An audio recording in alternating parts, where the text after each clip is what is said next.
지금까지 목회하면서 하나님의 특별한 사랑을 또 은혜를 제가 받고 있구나 그런 생각을 하게 될 때가 참 많았습니다. 그런 특별한 은혜를 하나님이 제게 주신 것 같았습니다. 근데 어느 날 왜 하나님이 나에게 이런 은혜를 주시나 하는 생각을 하다가 하나님은 모든 사람에게 다 공평하신 하나님이시기 때문에 저에게 특별히 더 은혜를 주신 것은 없다는 사실을 깨달았습니다. 하나님이 제게 주신 것은 모든 이들에게 다 동일하게 주셨던 거죠. 그런데 왜 나는 그렇게 특별한 은혜를 받은 것처럼 그렇게 느껴지나 생각하다가 하나 깨달은 것이 있습니다. 그것은 제 아내와 싸우지 않고 잘 살았던 것 때문이다 하는 생각이 들었습니다. 뭐 아주 안 싸우기야 했겠습니까? 치고받고 싸운 일은 없지만 의견이 달랐던 때도 있고 서로 마음이 불편했던 순간도 있었지만 결혼하고 지금까지 돌아보면 정말 안 싸우고 친하게 잘 살았던 것 같습니다.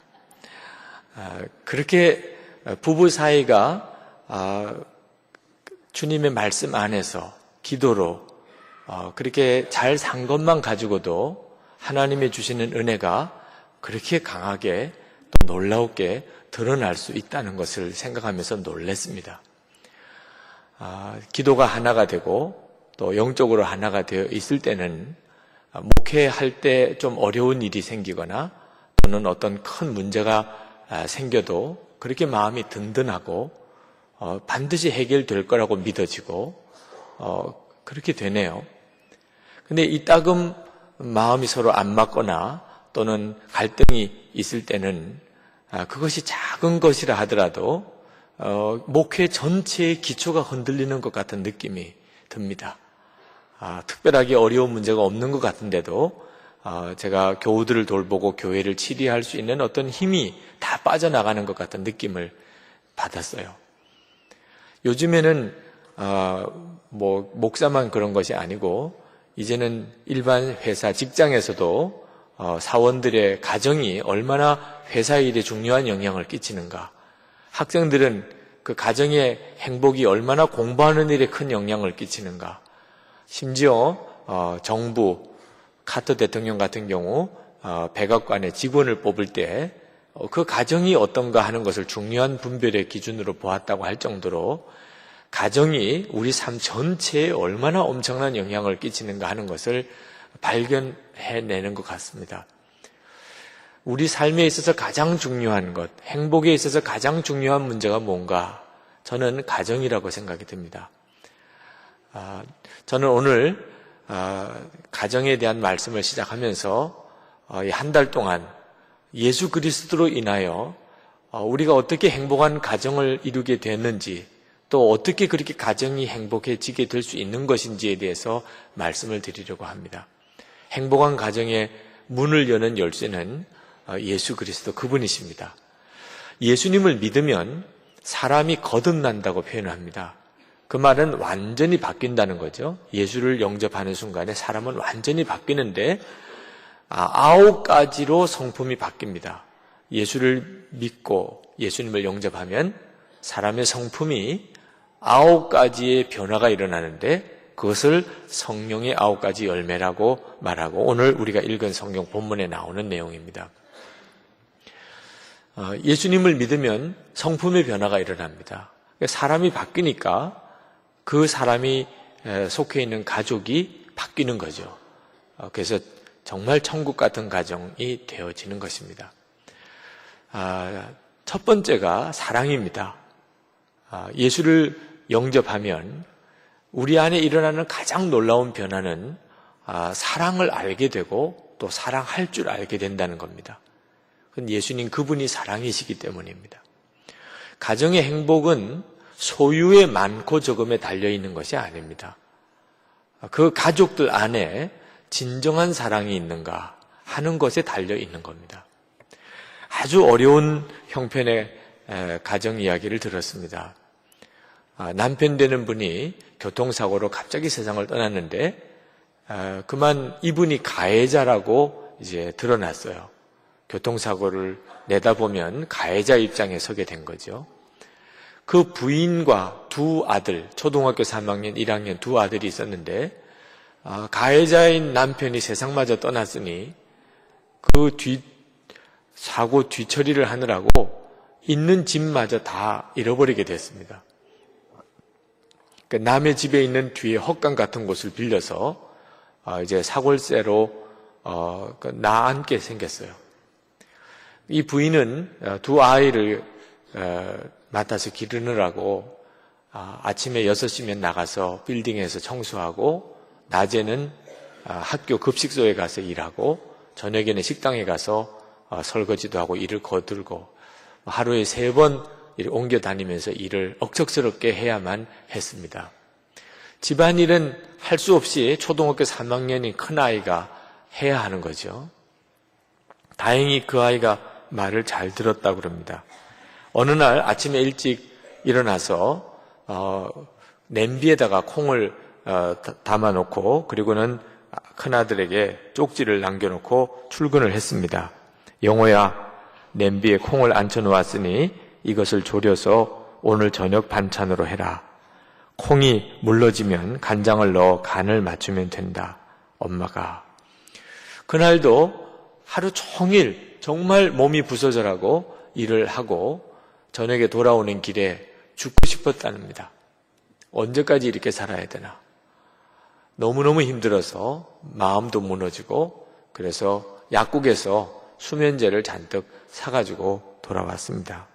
집에 들어오니까 두 아이가 이불을 펴놓고 잠자고 있는데 큰아이 머리맡에 엄마에게 라고 하는 큰 종이를 편지로 써 놓았더랍니다. 읽어봤어요. 엄마, 오늘 엄마가 말해준 대로 콩이 물렁해졌을 때 간장을 부었는데 동생이 짜서 못 먹겠다고 투정해서 한 대 때렸더니 울다가 잠들어 버렸어요. 열심히 콩을 잘 삶았는데 엄마 용서해 주세요. 내일은 일 나가기 전에 저를 꼭 깨워서 콩 삶는 법을 가르쳐 주세요. 엄마 피곤하시죠? 저희들 때문에 엄마가 고생하시는 것을 다 알아요. 꼭 건강하세요. 저 먼저 잘게요. 자살하려고 마음먹었던 이분이 초등학교 3학년밖에 안 되는 그 어린 것이 엄마 말 잘 듣겠다. 열심히 잘 살겠다. 엄마 건강하세요. 이렇게 쓴 편지를 눈물 범벅이 되어 읽고 그 수면제를 화장실에 있는 변기에 그냥 다 쏟아버렸습니다. 그리고 큰아들이 만든 콩자반, 너무 짜서 작은 아들이 못 먹겠다고 불평하던 그 콩자반을 눈물을 흘리는 채 다 먹었다고 그럽니다. 여러분, 아무리 어려워도 가족들 사이에 진정한 사랑이 있다면 그러면 반드시 그 가정은 일어나게 되어 있습니다. 실제로 우리가 살아보면 우리에게서 가장 중요한 것은 사랑입니다. 진정한 사랑이에요. 예수님을 구주로 영접한 사람 안에 일어나는 가장 놀라운 변화가 바로 그 진정한 사랑을 할 수 있게 된다는 겁니다. 그것은 그런 진정한 사랑을 받게 되기 때문이죠.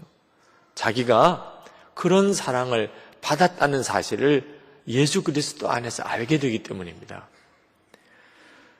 요한일서 4장 7절부터 11절에 보면 사랑하는 자들아 우리가 서로 사랑하자 하면서 9절에 하나님의 사랑이 우리에게 이렇게 나타난 바 되었으니 하나님이 자기의 독생자를 세상에 보내심은 그로 말미암아 우리를 살리려 하심이라. 사랑은 여기 있으니 우리가 하나님을 사랑한 것이 아니요 하나님이 우리를 사랑하사 우리 죄를 속하기 위하여 화목제물로 그 아들을 보내셨습니다. 사랑하는 자들아 하나님이 이같이 우리를 사랑하셨은즉 우리도 서로 사랑하는 것이 마땅하도다. 예수님을 믿고 하나님의 사랑을 알게 되면 그러면 내 평생에 받아보지 못한 사랑을 하나님이 이미 내게 주셨다는 것을 알게 됩니다. 죄는 내가 지었고 나는 지옥에 갈 수밖에 없는 그런 죄인인데 하나님께서 그런 나를 사랑하셔서 내 죄를 대신해서 죄 없으신 독생자 예수님을 십자가에 죽게 하시고, 그리고 그 십자가 제물이 되신 것을 통하여 내 죄를 사하시고, 그리고 나를 하나님의 자녀로 받으시고, 그리고 성령님으로 내 안에 오시는 이 엄청나고 놀라운 사랑을 받았다는 것을 깨닫고 난 다음에는 사랑을 하게 되는 거예요. 그런 사랑을 내가 경험을 했기 때문에 나도 모르게 사랑을 하게 되는 겁니다. 이렇게 사랑을 하게 되는 역사가 기적이죠, 기적. 가족이 변화가 되게 돼 있어요. 이 축복을 가장 먼저 누리는 사람이 가족이지요, 가족. 한동대학에 있는 상담을 전공하시는 교수님 한 분이 고등학교 올라간 딸 이야기를 하셨어요. 딸이 고등학교를 진학을 했는데 공부를 잘할까 못할까 누구든지 그런 엄마, 아빠라면 관심이 있잖아요. 첫 번째 성적표를 받아왔는데 너무 실망스럽더라는 거예요. 자, 아이가 이런 실망스러운 성적표를 가지고 오면 우리 한국의 부모님들은 당연히 좀 싫은 내색을 하고 야단도 치고 공부도 시키려고 하지요. 그런데 이 교수님의 마음 안에 계시는 예수님께서 그 일로 인하여 야단을 치지 못하게 하시더래요. 오히려 사랑한다고 해라. 그런 마음을 주시더랍니다. 그래서 이 교수님이 자기 마음을 누르고 그 딸을 안아줬대요. 정말 이 교수님 자신이 좌절에 느낄 정도로 그런 성적표를 가지고 왔지만 엄마는 너를 성적 때문에 사랑하는 건 아니야. 너가 성적이 좋든지 안 좋든지 상관없이 엄마는 너를 사랑하는 거야. 절대로 그걸 잊지 마. 그러고는 그 딸을 안아줬대요.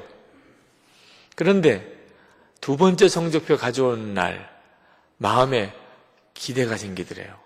내가 그렇게 하나님께 순종을 했기 때문에 이제는 정말 하나님이 내 딸을 공부시켜 주실 거다. 그래서 두 번째 성적표에서 간증거리가 생기리라고 기대하고 두 번째 성적표를 받아보는 날 성적이 더 떨어진 거예요. 아니 그렇게 했으면 딸이 감동도 받아서 스스로 공부를 했다 이렇게 되어야 이게 참 무언가 간증의 역사가 일어나잖아요. 마음에 막 화가 나더랍니다. 지난번에 내가 그렇게 받아주고 했으면 알아서 해야지. 근데 그때도 예수님께서 너 화내지 마라. 이 일로 야단치지 마라. 그런 마음을 주시더래요. 그래서 그때도 자기 마음을 누르고 오히려 딸을 칭찬을 해줬대요. 칭찬할 수 있는 거리를 하든 어떻든 찾아서 칭찬을 해줬대요. 세 번째 성적표를 가져오는 날 지금 역사가 일어나더라는 겁니다. 딸이 성적표 가지고 오는 날 집에 오는데 문을 활짝 열고 정말 기쁨으로 벌써 모양을 보면 알잖아요. 얼굴은 환하게 밝은 얼굴로 들어오는데 역사가 일어났구나 하고 깨달아지더래요. 역시 하나님은 하나님이시구나. 성적표를 꺼내서 웃으면서 엄마한테 갖다 주는데 막 가슴이 떨리더래요. 그래서 펼쳐보니까 형편없는 성적은 하나도 달라진 적이 없어요. 마음에 너무 무너지더라는 겁니다. 내가 진짜 잘하고 있는 건가? 내가 이 아이한테 정말 잘한 거야? 아니 이런 성적표가 이게 정말 하나님의 응답이야? 이런 생각이 들더래요. 그런데 그 순간에 무슨 생각이 드냐면 도대체 이 한국 땅에 학교 성적 때문에 방황하고 거짓말하고 심지어 가출하는 아이들이 많은데 이런 성적표를 가지고 이렇게 밝게 부모도 당당하게 기쁜 마음으로 엄마에게 성적표를 낼 수 있는 딸이 누가 있단 말인가.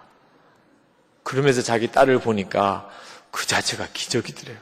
어떻게 이런 성적표를 가지고 이렇게 밝게 기쁨으로 엄마한테 가져올 수 있단 말이에요. 너무너무 감사했다는 거예요. 하나님 정말 이건 주님이 하신 것입니다. 그렇게 고백을 했다는 겁니다. 여러분 이 간증을 들을 때 한편 은혜가 되기도 하고 한편 나는 그렇게 하기 싫어 이런 분도 계실지 모르겠어요. 여러분 사랑이 중요하다고 다 정말 믿을까요? 저는 그렇지 않다는 것을 알았어요. 사랑이 중요하다고 다 그렇게 믿을까요? 정말 그렇게 믿으면 사랑으로 가지요. 그런데 사람의 마음에 사랑은 그건 참 중요하다고 느끼지만 그러나 사랑 가지고 어떻게 문제가 다 해결되나? 사랑은 너무 나약한 것이고 그것은 너무 사치스러운 생각이고 현실은 그렇지가 않은데 어떻게 사랑 타령만 할 수 있나? 이렇게 생각들을 하고 있어요. 돈 중요하잖아요. 갑자기 정신이 번쩍 들잖아요. 돈, 그건 진짜 중요하잖아요. 좋은 학교, 그건 정말 포기할 수 없는 거잖아요. 사랑, 여러분 학교에서 선생님이 이 아이는 정말 사랑이 많아요. 그런 말을 들으면 마음이 뿌듯하고 내가 아이를 잘 길렀구나 이런 생각이 들기보다는 아니 그래가지고는 험한 세상을 어떻게 살아갈까?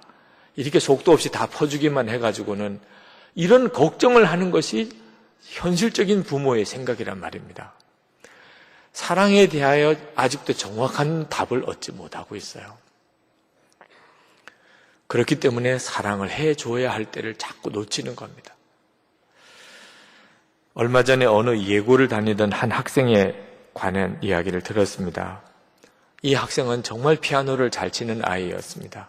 상이라는 상은 다 휩쓸 정도로 어려서부터 그렇게 재주가 많았어요. 예고를 졸업할 때가 됐는데 독일에 있는 대학에서 전 학년 장학금을 받기로 약속을 하고 그리고 독일 유학을 가기로 예정을 했습니다. 졸업을 앞두고 있는데 갑자기 아이가 시름시름 몸이 아파서 병원을 데려갔어요.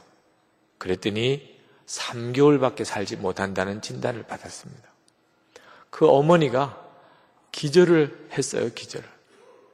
이런 일은 있을 수가 없다고 그랬어요. 내가 어떻게 그 아이를 길렀고 어떻게 가르쳤는데 아니 3개월밖에 살지 못하다니.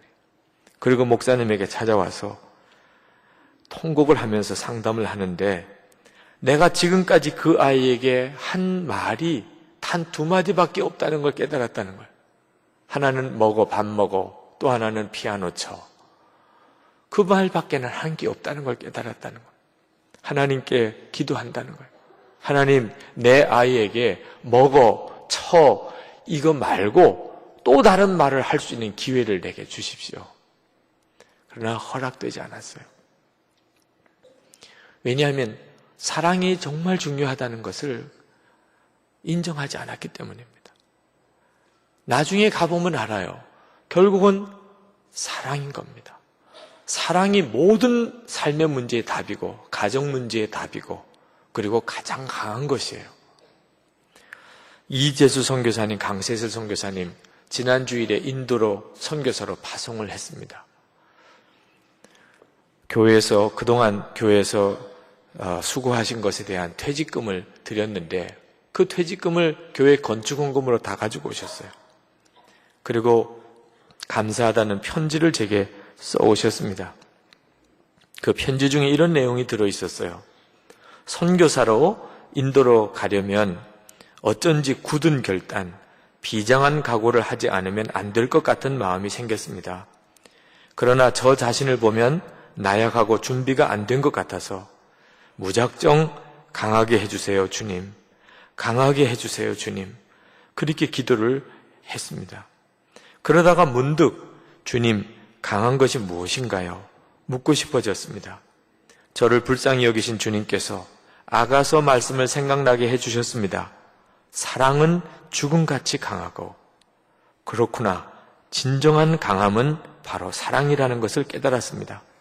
그리고 그 사랑은 내 안에 계신 예수 그리스도 그분인 것을 깨달았습니다. 제 마음이 너무 평안해졌습니다, 목사님. 정말 행복해졌습니다. 여러분, 저는 우리 모두가 정말 이것을 깨달았으면 좋겠어요. 사랑은 가장 강한 겁니다. 모든 가정 문제의 답입니다.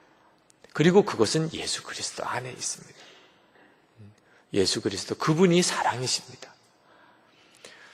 그래서 예수님을 영접하면 그러면 사랑하게 되는 거예요. 두 번째가 기쁨입니다. 예수님을 구주로 영접한 사람은 놀라운 변화를 가져오게 되는데 그것은 기쁨이 일어나는 것이에요. 얼마 전에 어느 잡지에서 어느 기자가 한 칸짜리 옥탑방에 새들어 사는 어떤 부인을 인터뷰한 기사를 실었습니다. 그 기자가 부인에게 물었습니다. 부인은 언제 가장 행복하십니까? 그 부인이 말했습니다. 밤에 빨래를 널 때가 행복합니다. 그때 하늘의 별을 바라보면 나는 행복한 여자구나 하는 생각이 듭니다. 기자가 다시 물었습니다. 왜 밤중에 빨래를 하시죠? 그 부인이 대답하기를 낮에는 주인집에서 빨랫줄을 쓰니까 밤에만 제 차례가 옵니다. 그 말을 하는 부인의 눈에 별이 총총 빛나고 있었다고 기자는 쓰고 있었어요. 주인집에 새들어 살기 때문에 밤에만 빨래를 해야 되는 그 부인이 그 빨래를 하다 보니 밤하늘이 별을 보게 되고 그래서 너무 행복하다. 이렇게 말할 수 있는 이것이 도대체 어떤 사람이기 때문에 생길 수 있는 것일까? 그 부인의 남편은 5년째 식물인간으로 누워 있습니다. 자, 그런 상황에서도 행복을 잃지 않는 비결이 뭐지요? 바로 그 부인이 예수님을 영접한 사람이기 때문입니다. 그는 자신을 위하여 십자가에서 죽으신 하나님의 사랑을 알았습니다. 죄사함을 알았고 그리고 영원한 천국을 알았습니다. 그 구원의 감사가 식당 일을 하면서 손 마를 날이 없고 밤에 빨래를 해야 되는 고달픈 생활 속에서도 기쁨을 잃지 않았던 겁니다. 엄마가 기쁨을 잃지 않으니까 그 초등학교 다니는 딸도 잘 자랐어요. 옥탑방에서 살았지만 귀엽고 너그러운 딸로 잘 자라고 있었습니다. 이 딸은 노트에다 글을 써서 아빠 눈에다가 보여주는 그런 방법으로 의사소통을 합니다. 아빠와 눈으로 말하며 행복하게 아빠의 손을 자신의 볼에 대고 웃는 딸의 모습이 얼마나 아름다웠는지 기자는 그 모습에서 천상의 기쁨을 느꼈다고 했습니다. 여러분, 기쁨은 환경으로 인해 오는 게 아닙니다. 내가 뭘 많이 가졌기 때문에 내가 하고 싶은 어떤 일을 성공해서 그래서 기쁠 것 같지만 진정한 기쁨은 그래서 오는 게 아닙니다. 진정한 기쁨은 예수 그리스도 안에서 옵니다. 그럼 무슨 뜻일까? 회개로 인하여 오는 기쁨입니다. 우리가 왜 기쁨이 없을까요? 그것은 우리 안에 죄가 내 마음의 기쁨을 다 가로막아 버리기 때문입니다. 죄책감에 눌려있는 심령이 겉으로 무엇을 소유해서 얻는 기쁨을 다 잃어버리게 만듭니다. 사도행전 3장 19절에 보면 너희가 회개하고 돌이켜 너희 죄 없이 함을 받으라. 이같이 하면 유쾌하게 되는 날이 주 앞에서 이를 것이요. 예수를 믿으면 진정한 회개를 하게 됩니다. 근데 이 회개가 죄 문제에서부터 내 심령을 풀어주어요. 그래서 용서받은 심령, 그 심령이 가장 놀랍게 누리는 것이 기쁨입니다. 제가 한번 부흥회를 갔다가 할머니 권사님 한 분을 상담을 했던 적이 있습니다. 80이 넘으신 분이에요. 그 교회 담임 목사님과 함께 담임 목사실에서 상담을 하는데 그렇게 말을 꺼내기를 주저하세요. 담임 목사님도 그 할머니의 속 깊은 상담을 받아보신 적이 없었다고 그랬습니다. 비로소 자기 속을 열어 보이시는데 17살 때, 일제 말 17살 때 시집을 갔는데 그만 아기를 가졌어요.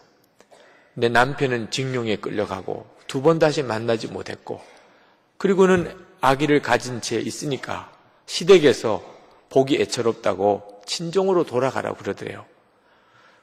배가 불러서 친정으로 돌아오니까 먹고 살기 어려운 그때 임신해서 돌아온 딸을 누구도 반겨주지 않더랍니다. 그러나 갈 때는 친정밖에 없으니 거기서 아기를 낳았는데 쌍둥이를 낳았어요. 쌍둥이를 보고는 친정 식구들도 다 고개를 돌리더래요.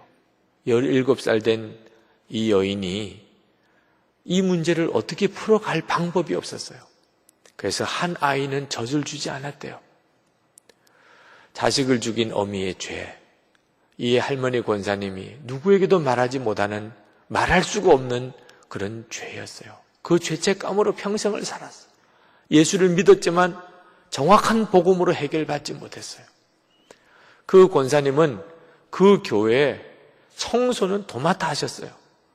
물걸레질을 하는 권사님을 한사코 주변에 있는 다른 젊은 여성교 회원들이 말려도 청소하는 것만큼은 절대로 내어주지 않았다고 그래요.